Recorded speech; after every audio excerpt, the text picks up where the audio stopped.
कोविड-19 का प्रकोप अभी गया नहीं कि ब्लैक फंगस ने लोगों को चिंता में डाल दिया है।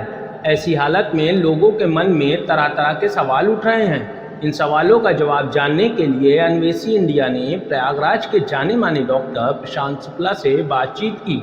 एमडी मेडिसिन डॉक्टर प्रशांत शुक्ला दिल्ली के राम मनोहर अस्पताल में रेजिडेंट डॉक्टर तथा प्रयागराज के स्वरूप रानी नेहरू हॉस्पिटल में सीनियर रेजिडेंट डॉक्टर के रूप में अपनी सेवाएं दे चुके हैं। शुगर व थायराइड विशेषज्ञ डॉक्टर प्रशांत शुक्ला पिछले साल जब से कोविड-19 आया था तभी से मरीजों का इलाज कर रहे हैं। मोतीलाल नेहरू मेडिकल कॉलेज के आईसीयू व ओपीडी में कोविड-19 के मरीजों का पिछले 1 साल तक निरंतर इलाज भी किया है। यहाँ पेश है अन्वेषी इंडिया के सिलसिलेवार सवाल व डॉक्टर प्रशांत शुक्ला के जवाब। डॉक्टर साहब, आप शहर के जाने माने डॉक्टर हैं और इस समय कोविड का प्रकोप बहुत चल रहा है और एक जन सामान्य के दिमाग में जब भी कोई बुखार होता है तो सबसे पहले उसके दिमाग में ये आता है कि कहीं कोविड तो नहीं है। तो इस मामले में आपका क्या कहना है? देखिए, हर बुखार को कोविड मान के नहीं चलना चाहिए, लेकिन आज के ज़माने में जो करंट सिनेरियो चल रहा है, इसमें अगर आपको फीवर आया तो अपने किसी डॉक्टर से फ़ोन पे संपर्क करिए कि क्या करना है, आगे हमको कैसे चलना है, कैसे नहीं चलना है। फीवर के साथ साथ बाकी सारी चीज़ें जैसे कि अत्यधिक कमजोरी होना, किसी को उल्टी या दस्त होना, मांसपेशियों में दर्द, बदन दर्द, सर दर्द, खांसी, सूखी खांसी आना, ये लक्षण ये सब बताते हैं कि आपको कोविड होने की संभावना थोड़ा ज़्यादा है। नहीं तो जब आपने बताया कि यदि ये सिम्टम आ रहे हैं तो कोविड होने की संभावना, तो क्या अब उसको कोविड टेस्ट करा लेना चाहिए?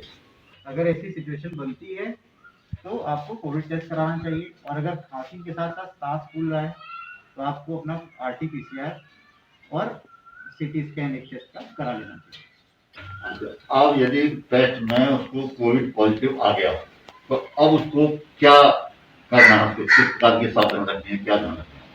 अगर आदमी कोविड पॉजिटिव पाया जाता है तो उसको पहली चीज अपना करना है टेम्परेचर और ऑक्सीजन मॉनिटरिंग।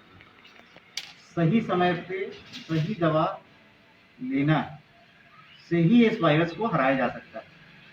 सही समय पे सही दवा लेना बहुत ही ज़्यादा जरूरी है, और हमें ये भी देखना है कि हमारा ऑक्सीजन हमारे शरीर में कितना चल रहा है। अगर जैसे ही हमारा ऑक्सीजन 95 से नीचे आता है तो हमें सतर्क हो जाना चाहिए कि हमारी तबीयत खराब हो सकती है या सांस लेने में दिक्कत हो रही है, तो हमको समझना है कि हमें दिक्कत हो सकती है और तुरंत ही किसी अस्पताल में संपर्क कर लेना चाहिए। अगर हमारा ऑक्सीजन 90 से नीचे गिर रहा हो तो एडमिशन के लिए, तो भर्ती हो जाने के लिए। डॉक्टर साहब, एक सवाल आम आदमी के दिमाग में ये आता है कि आज के टाइम में अस्पताल जाने का मतलब वहाँ बीमारी नहीं भी हो तो बीमारी हो जाएगी, तो अस्पताल से जाना बचना भी चाहता है, तो आपका क्या कहना है, अस्पताल जाना ही चाहिए या बिना जाए भी कुछ काम चल सकता है?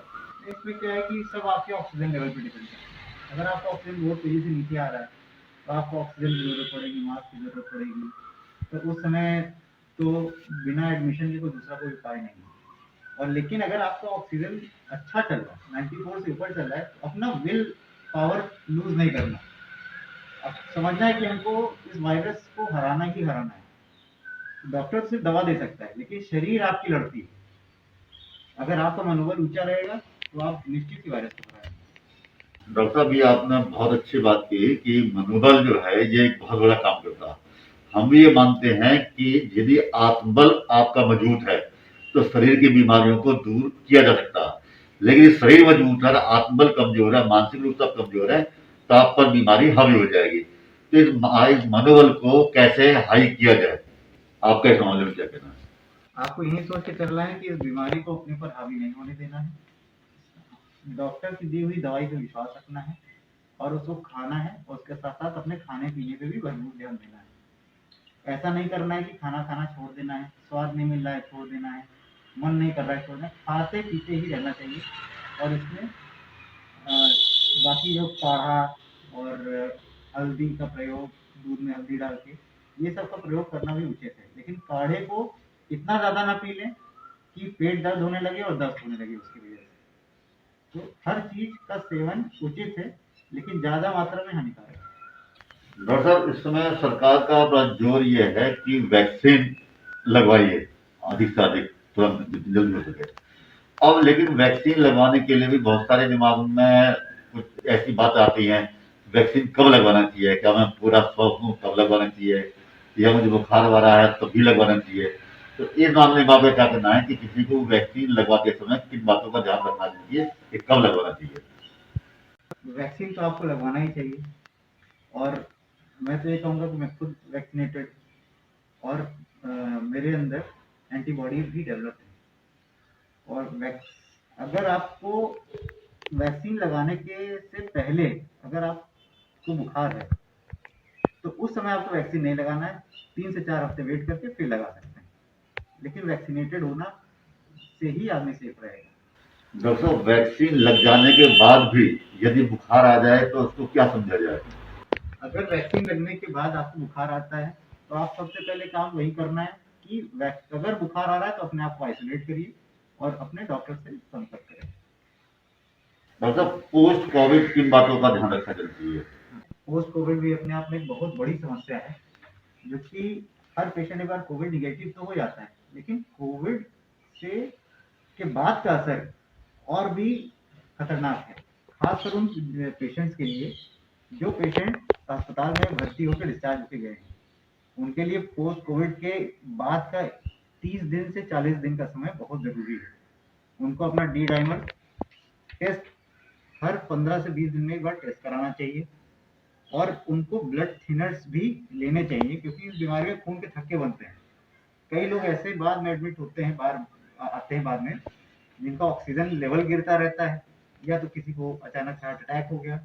वो सब इन्हीं कमी के कारण में होता है, जिसे आदमी या पेशेंट जो डिस्चार्ज हो रहा है कभी कभी वो लोग नजरअंदाज कर देते हैं। उसके अलावा चेस्ट फिजियोथेरेपी करना बहुत जरूरी है, एक्सरसाइज, अनुलोम विलोम, योग, ये सब पे ध्यान रखें, और खाने पीने पे ध्यान रखें, क्योंकि पोस्ट कोविड इतनी कमजोरी आदमी के अंदर बनी रहती है कि आदमी, कई लोग तो चल भी नहीं पाते, पूरा शरीर दर्द करता रहता है। तो उसमें खाने पीने पे ध्यान, विटामिन डी, कैल्शियम, मल्टीविटामिन, ये सब का प्रयोग करना बहुत जरूरी है, और खासकर अपने सांस पे ध्यान रखना है, एक्सरसाइज करनी है, अपने फेफड़े को ट्रेन करना है। डॉक्टर, कोविड को लेकर के तो धीरे धीरे लोगों के अंदर चिंता कम हो रही है, लेकिन मीडिया में जो है वो ब्लैक फंगस के बारे में बहुत चर्चा हो रही है। अभी भी आ रहे हैं कि इसके पेशेंट भी निकल रहे हैं और उसकी डेथ भी होनी शायद शुरू हो गई है। तो ये क्या है ब्लैक फंगस, इससे कितना परेशान होने की जरूरत है? देखिए, ब्लैक फंगस हर आदमी के लिए परेशानी वाली बात नहीं है।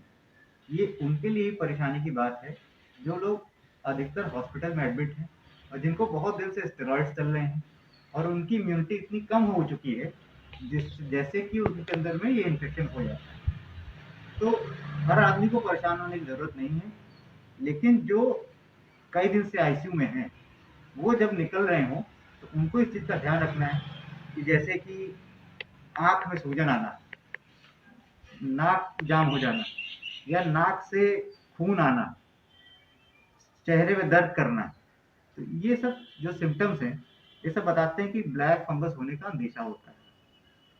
लेकिन ये सिर्फ दिक्कत उन्हीं लोगों में ज़्यादा देखी गई है जो लोग 21 दिन से 20 दिन से भी ज़्यादा आईसीयू में हैं और स्टेरॉइड थेरेपी पे हैं। तो स्टेरॉइड का जुडिशियस यूज बहुत ज़रूरी है तो इस बीमारी से बचने के लिए। इसलिए मेरी चिकित्सकों से भी अपील रहेगी कि स्टेरॉइड्स का ओवर यूज नहीं करना है हमको, क्योंकि हमको अपनी इम्यूनिटी किसी की इतनी कम नहीं करनी है।